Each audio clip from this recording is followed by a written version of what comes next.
চোখের দৃষ্টিতে কতবার বললাম সুন্দরী দেখো না, মাধবীকে দেখো না।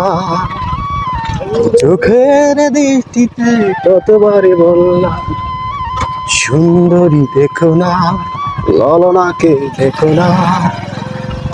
সুন্দরী দেখে দেখে নিজেরই অন্তরে দুঃখকে একা একা একা না। সুন্দরী দেখে দেখে নিজেরই অন্তরে দুঃখকে একা একা একা না। পুরো ভাই এত সুন্দর একটা ভিড়, মাথা নষ্ট। শুক্রবার দিন খালি আমরা ঘুরছে আর ঘুরছে, দুটা ক্যামেরালে আমার ড্রাইভারের ক্যামেরা সেট করেছে, কি ভিড় এটা দেখছে, মাথা নষ্ট। এটা বাজার নাম কি কয়? সুন্দরীর বাজার। আবার চলে আসলাম সেই রাস্তা।